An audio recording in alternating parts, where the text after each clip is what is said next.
12절의 말씀을 보니까 다윗은 자신의 당한 그 상황이 얼마나 비참한 것인지를 스스로 고백하는 것을 볼 수가 있습니다. 이렇게 고백합니다. 내가 잊어버린 바 되니 죽은 자를 마음에 두지 아니함 같고 깨진 그릇과 같으니다는 이 고백을 하는데, 이 고백을 들으면 다윗의 심정이, 그리고 다윗의 상황이 얼마나 비참한가, 얼마나 답답한가 하는 것이, 내가 잊어버린 바 되니 죽은 자 같이 되었고 내가 깨진 그릇과 같이 되었다 하는 이런 고백을 들으면 참 불쌍하다, 또 긍휼히 여김을 받을 수밖에 없다라는 생각을 하게 됩니다.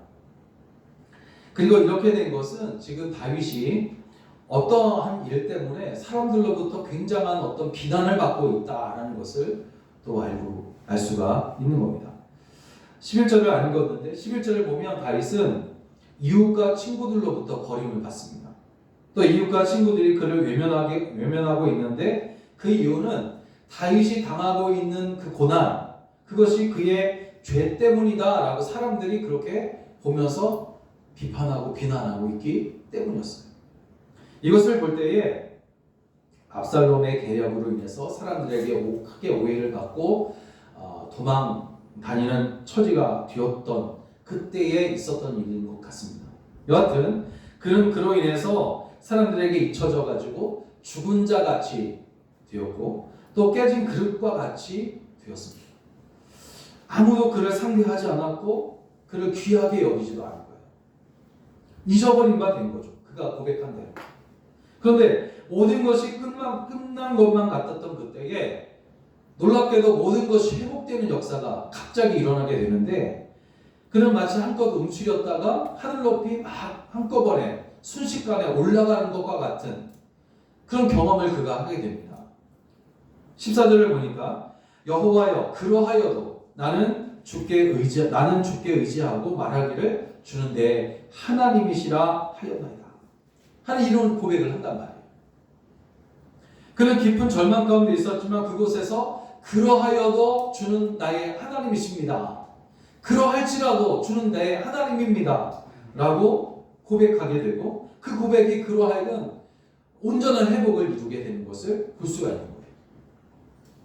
여러분, 우리가 인생의 바닥을 치고 있을지라도 전보다 더 높이 뛰어오를 수 있도록 만드는 성도의 고백이 있습니다. 그것은 바로 그러하여도 주는 내 하나님이십니다 라는 고백이에요. 믿는 자들에게는 모든 것이 소망이 없다고 하는 그때에도 언제나 믿는 자에게는 소망이 있어요. 그 소망은 가장 큰 것이고 또 모든 것을 회복시켜 전보다 더 견고한 믿음을 갖도록 하는 고백입니다. 여러분, 낙심되는 일을 우리가 만날지라도 그러하여도 주는 나의 하나님이십니다, 그럼에도 주님은 내 하나님입니다 라는 이런 믿음의 고백으로 모든 것을 이기게 되시기를 주의 이름으로 축원합니다. 그렇다면 이 믿음의 고백이 고난이 많은 세상에서 우리를 어떤 사람이 되게 할까? 지금 다윗은 이 고백을 하기 전에는 자신의 처지가 참으로 불쌍한 처지였단 말이에요. 아무도 나를 알아주지 않아요. 죽은 자 같이 되었고 그리고 깨진 그릇과 같이 되었다고 자신을 소개합니다. 그런데 이 고백을 하고 난 후에 보니까 그의 고백은 정말 믿음의 고백으로서 그를 다시 한번 회복시켜주고 그를 다시 한번 막 일으켜 세워주는 그런 놀라운 경험을 그가 하게 되는 거죠. 이 고백이 그럼 우리를 어떤 사람으로 만들까라는 것이죠. 첫째는 신실한 믿음의 사람이 되게 하는 거예요. 신실한 사람. 14절에서 다윗은 여호와여 그러하여도 난 주께 의지하고 말하기를 주는 내 하나님이시라 하였나이다 이 고백을 하잖아요.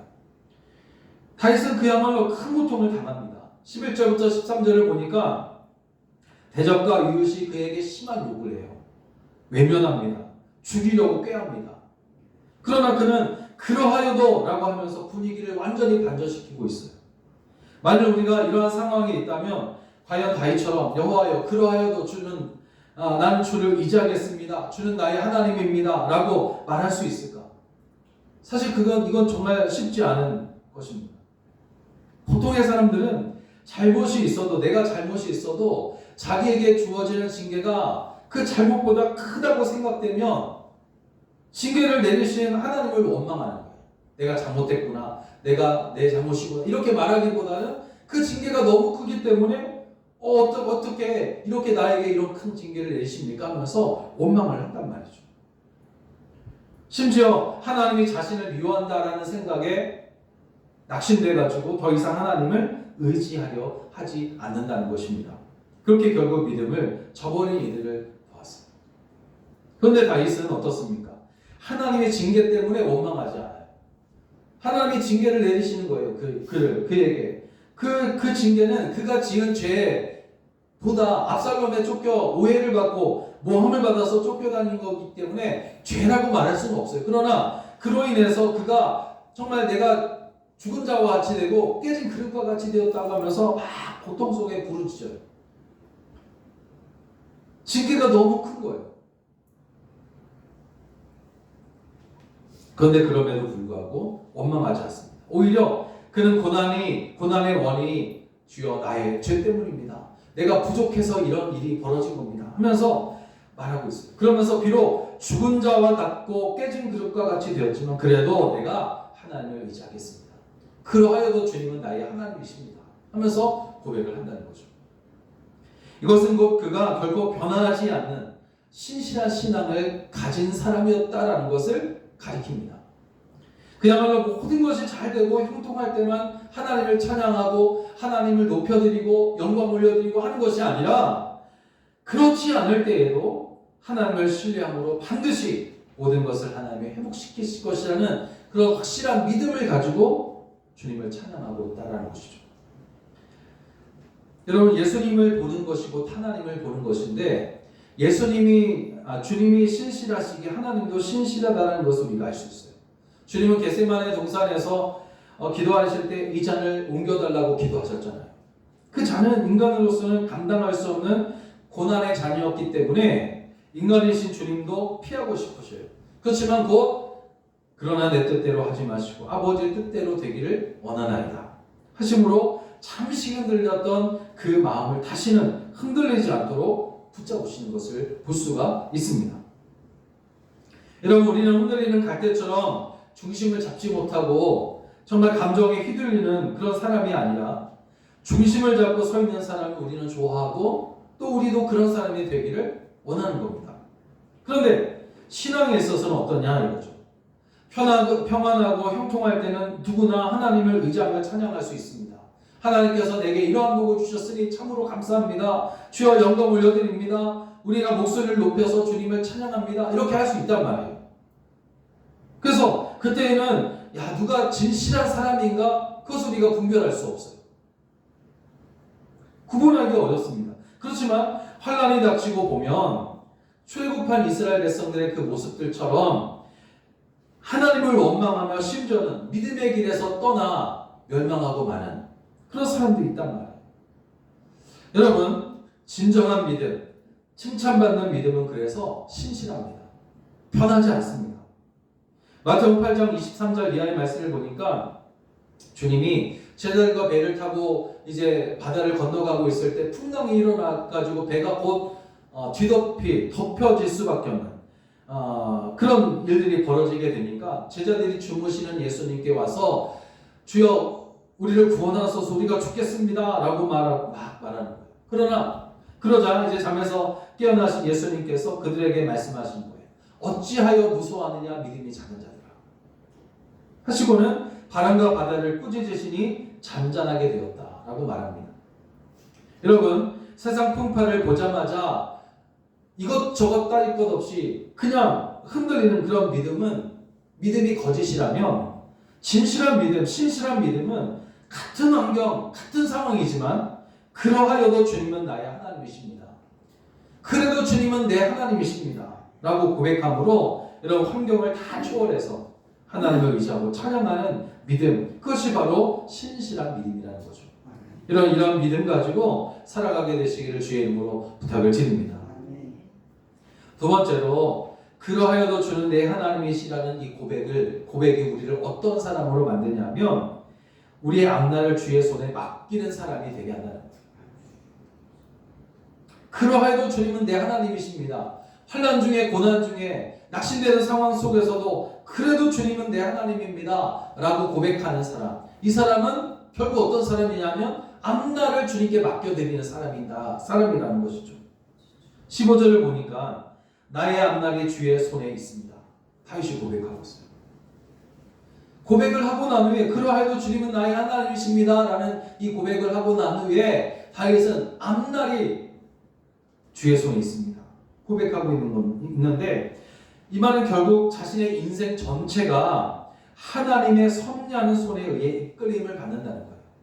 인생 전체 가운데 즐거움도 있고 기쁨도 있고 죽고 사는 것, 또 존귀하게 되기도 하고 비천하게 되기도 하는 것 같은 이런 모든 거 다 하나님의 손에 달려 있습니다 라는 고백이라는 거예요. 그리고 그 믿음이 하나님께서 자신을 원수와 핍박하는 자의 손에 오래 두지 않으시고 곧 구원해 주실 것이라는 확신을 하게 되었다는 것입니다. 여러분, 다윗의 삶이 하나님의 손에 달려 있다면 원수와 핍박하는 자들이 아무리 다윗을 대적한다 해도 하나님이 허락하시지 않는 한 다윗을 절대로 멸망에 이르게 할 수 없는 겁니다. 왜냐하면 다윗보다 강한 자는 많지만 그와 함께 하시는 하나님은 하나님보다 강한 자는 없기 때문이에요.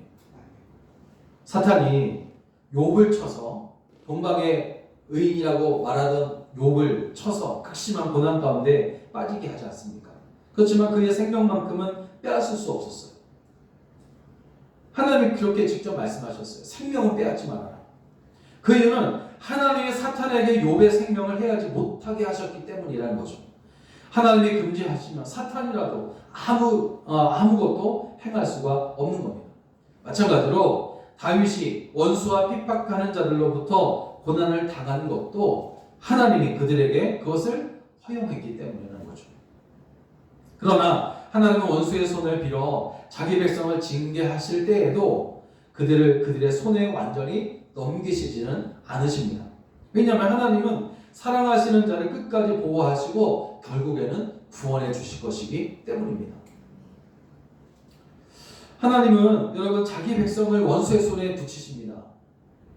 죄를 짓고 주님을 떠나 살아가는 이스라엘 백성들을 다시 돌이키기 위해서 하나님께서 채찍을 드실 때도 있다는 거예요. 원수의 손에 맡기실 때도 있다는 거예요. 그렇지만 그 모든 것 뒤에는 배후에는 하나님이 계십니다.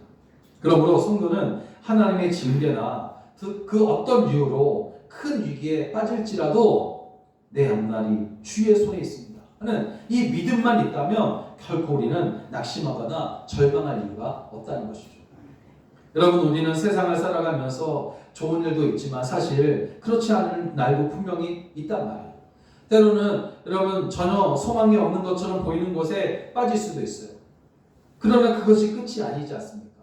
왜냐하면 우리의 전생애가 독생자 예수 그리스도를 우리 가운데 보내어서 우리를 죄에서 구원해 주신 하나님의 손에 달려있기 때문인 줄로 믿습니다. 다윗은 죽은 자와 같이 되고 또 깨진 그릇과 같이 되었다. 그렇게 그가 고백했지만 결국 다시 회복했어요.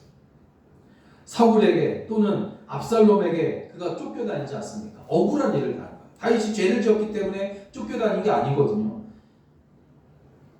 그럼에도 불구하고 그렇게 모함을 당해서 오해를 받아서 쫓겨다니니까 그 심정이야말로 얼마나 크냐 이 말이에요. 우리가 내가 죄를 지었으면 그래도 내 죄 때문이다 라고 그렇게 고백하며 스스로 그렇게 생각할 수 있지만 죄를 짓지 않았음에도 불구하고 쫓겨다닌다면, 억울하게 쫓겨다닌다면 원통하단 말이에요. 원통하단 말이죠. 그때 다윗은 모든 것이 끝난 사람처럼 보였어요. 어떻게 내게 이런 일이 벌어질 수 있을까? 그러나 그는 그러하여도 주님은 나의 하나님이십니다 라고 고백함으로 인해서 그가 회복되어지고 왕위를 다시 찾을 수가 있었습니다. 예수님은 십자가에서 내 영혼을 아버지 손에 맡깁니다. 그렇게 하시고는 죽으셨어요. 그렇게 모든 것을 맡기심으로 이제 3일 만에 다시 사시고 하나님 우편에 함께 되셨습니다.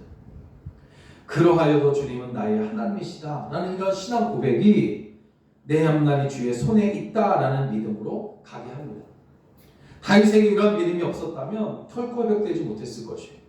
그러므로 그러하여도 주님은 나의 하나님이십니다 라고 고백하게 되시길 바랍니다.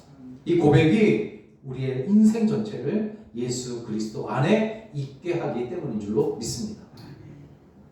마지막으로 그러하여도 주는 내 하나님이십니다 라는 이런 고백이 우리에게 어떠한 것을 가져다 주냐면 쌓아두신 은혜를 받게 한다는 것이죠. 쌓아두신 은혜를 우리가 받을 수 있는 겁니다. 이런 고백을 하게 될 때 19절부터 보니까 분위기가 이제 완전히 반전되고 있습니다. 앞절까지는 자신의 어떤 고통을 막 호소하듯이 하고 있다면 19절부터는 하나님을 찬양하는 데 집중을 하고 있기 때문이에요. 이렇게 분위기가 확 달라진 것은 다윗이 자신의 앞날이 주의 손에 있다라고 하는 그런 확고한 믿음 때문에 이런 일이 벌어진 거예요. 하나님이 자신의 간구를 들으시고 또 원수의 대적들에게서 구원해 주실 것이라고 확신했다는 것이죠. 즉 하나님이 자신의 간구를 이미 들으셨다라고 믿어지니까 하나님의 은혜에 감사하는 찬양을 올려드리게 되었다라는 것입니다. 그 가운데 19절을 보니까 주를 두려워하는 자를 위하여 쌓아주신 은혜 곧 주께 피하는 자를 위하여 인생 앞에 베푸신 은혜가 어찌 그리 큰지요. 노래하고 있어요. 여기서 주를 두려워하는 자는 하나님을 경외하는 사람으로 하나님을 섬기는 사람, 또 하나님의 말씀에 순종하는 사람, 복종하는 사람, 그것을 말합니다. 그런데 다윗은 이처럼 하나님을 경외하는 자에게 쌓아두신 은혜를 베푸신다라고 노래하고 있어요. 쌓아두신 은혜. 이게 무슨 말입니까? 두 가지 의미가 있을 것 같아요. 우선 이 말씀은 하나님께서 당신을 경외하는 자에게 준비해 놓은 은혜라는 것을 알 수가 있습니다. 즉 하나님을 경외하는 자에게는 반드시 은혜가 임한다라는 것을 가르쳐줘요. 또한 쌓아두신 은혜라는 말이 무슨 말입니까? 베푸시는 은혜가 풍성하다는 것을 의미합니다. 풍성한 거예요. 딱 맞아떨어진 것이 아니라 쌓아두셨다고 하니까 풍성한 거잖아요. 즉 하나님은 창고에 곡식을 쌓아두는 것처럼 당신을 경외하는 자들에게 베푸실 은혜가 풍성하다라는 것을 의미합니다. 여러분, 주님은 은혜를 베푸실 때에 정말 마지못해서 조금만 베푸시거나 남은 것을 주시는 법이 없어요. 다윗은 이런 사실을 자신의 경험을 통해서 잘 알고 있었습니다. 그는 하나님의 은혜를 풍성히 받아 누린 사람 중에 한 사람이잖아요. 그래서 시편 5편 7절의 말씀에 보니까 다윗이 찬양하지 않습니다. 오직 나는 주의 풍성한 사랑을 힘입어 주의 집에 들어가 주를 경외함으로 성전을 향해 예배하리다. 이렇게 노래하고 있어요. 그런데 우리가 여기서 한 가지 알아야 할 것이 있습니다. 그것은 하나님이 우리에게 주시는 고난, 이 고난도 은혜라는 것이에요. 은혜라는 것입니다. 하나님의 성도들에게 베푸시는 것이 있다면 그것은 모두 은혜이기 때문에 그래요. 혹시 그것이 고난이라도 그것이 은혜라는 거죠. 왜냐하면 시편 145편 17절을 보니까 여호와께서는 그 모든 행위에 의로우시며 그 모든 일에 은혜로우시도다. 여러분, 여기에서 하나님은 우리에게 좋은 것 주시고 기뻐하는 일, 평안한 것, 이게 다 이것만 은혜라고 생각하는데 모든 일에 은혜다라고 한 것을 보니까 고난도 은혜다라는 거죠. 다윗은 이것을 알았기에 비록 그 심한 고난 가운데 있었지만 억울하게 쫓겨다니고 있었지만 그래서 고백하기를 나는 죽은 자같이 되었고 깨진 그릇과 같이 되었다라고 말할지언정 그럼에도 그 가운데서도 하나님의 은혜를 깨달았다는 것이에요. 그러므로 고난마저 은혜인 이유는 그 고난이 주님을 더욱 의지하게 하고 주님께 가까이 갈 수 있는 기회를 만들어주기 때문에 은혜다라는 것을 알 수가 있는 겁니다. 이렇게 하나님의 은혜가 쌓아두신 은혜요 풍성한 은혜인 이유는 고난까지도 포함하는 은혜이기 때문인 줄로 믿습니다. 사랑하는 여러분, 그러하여도 주는 나의 하나님이시라는 이 고백, 이것은 우리로 하여금 정말 우리의 삶을 반전시키는 엄청난 고백인 것을 다윗을 통해서 깨닫게 돼요. 그야말로 고난이 많은 세상에서 살아갈 수 있도록 하는 신앙 고백이 바로 그러하여도 주는 나의 하나님이십니다 라는 고백인 겁니다. 또한 나의 앞날을 주님께 모두 맡길 수 있는 사람이 되게 하는 고백이 바로 이런 고백이고, 하나님의 쌓아두신 그 은혜를 우리가 풍성하게 받게 되는 사람이 될 수 있도록 만드는 것이 바로 이 고백인 것을 깨닫게 됩니다. 주님은 우리에게 신앙의 가장 완벽한 본이 되세요. 예수님은 십자가의 고난 앞에서 아버지의 뜻대로 되기를 원합니다. 이게 무슨 말입니까? 오늘 본문의 말씀처럼 그러하여도 주님은 나의 하나님이십니다. 이 고백이거든요. 주님은 그 겟세마네 동산에서 십자가 앞에서 아버지의 뜻대로 되기를 원합니다 라고 기도하게 되니까 어떻게 됩니까? 핍박과 십자가라는 그 환경, 그 고난의 환경을 초월해서 하나님의 뜻을 이루실 수 있으셨고, 아버지의 손에 자신을 맡기실 수 있으셨어요. 그리고 이로 인해서 모든 것으로 풍성해지는 그런 일들을 주님이 경험하게 되시는 거죠. 오늘 그러하여도 주님은 나의 하나님이십니다 라는 꼭 고백하는 사람은 고난이라도 그것을 은혜로 여길 줄 아는 사람이 되게 하는 겁니다. 그러므로 이 고백이 이끄는 그런 삶이 되시기를 주의 이름으로 간절히 축원합니다. 아멘. 기도하겠습니다.